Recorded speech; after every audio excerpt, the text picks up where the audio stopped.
అండి, రేషాస్ కిచెన్కి స్వాగతం. ఈరోజు కస్టర్డ్ యాపిల్తో నేను ఐస్ క్రీమ్ ఎలా తయారు చేయాలో చూపిస్తాను. పిల్లలు సీడ్స్ తీసుకుని తినడానికి చాలా ఇబ్బంది పడుతుంటారు కదా.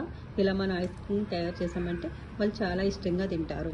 మొత్తం ఇవన్నీ ఓపెన్ చేసి ఇలా అన్నీ ఒక బౌల్లో వేసానండి. పెళ్లి తీసి దీన్ని మనం సీడ్స్ ఎలా తీయాలి అనేది చూపిస్తాను. మొత్తం ఓపెన్ చేసి పెట్టాం కదండి, ఇలా బ్లెండర్లో వేసుకుని మనం బ్లెండ్ చేసుకోవాలి. ఇలా బ్లెండ్ చేసుకుంటే వితిన్ 2 minutesలో అన్నీ ఈజీగా వచ్చేస్తాయి.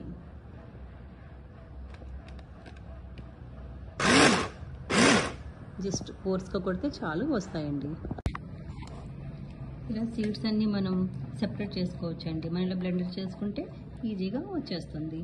లేకుంటే మనం ఎట్లాంటిది ఏదైనా యూజ్ చేసుకుని కూడా మనం ఈజీగా తీసుకోవచ్చు. చూడండి, సెపరేట్ చేస్తున్నాం.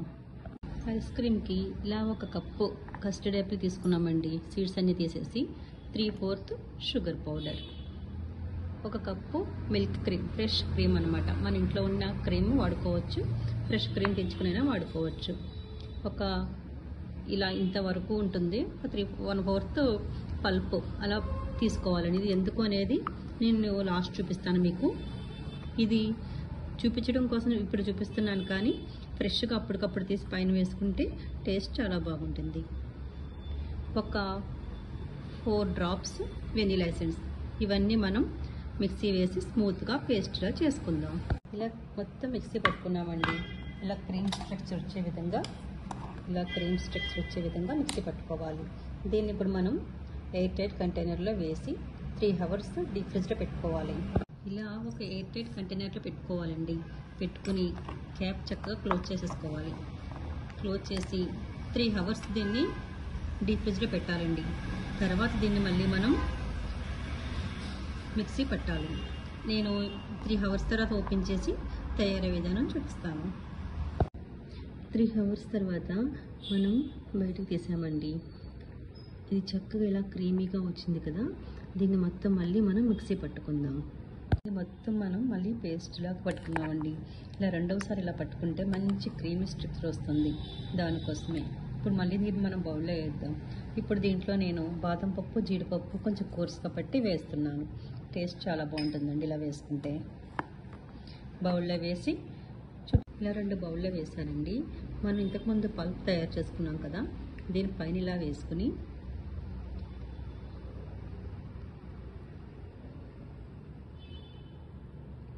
మొత్తం పైన ఇలా పల్పు వేసుకుని మనం డీప్ ఫ్రిడ్జ్లో 8 hours పెట్టుకోవాలండి.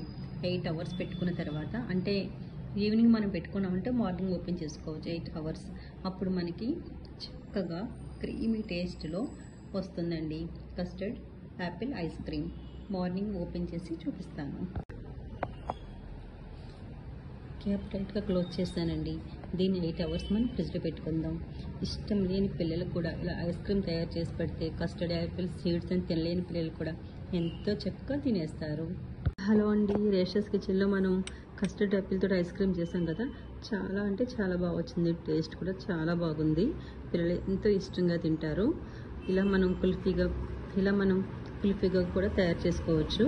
ఇలా కుల్ఫీగా కూడా చాలా ఇష్టంగా తింటారు. వెరీ టేస్టీ కూల్గా custard apple from Resha's Kitchen.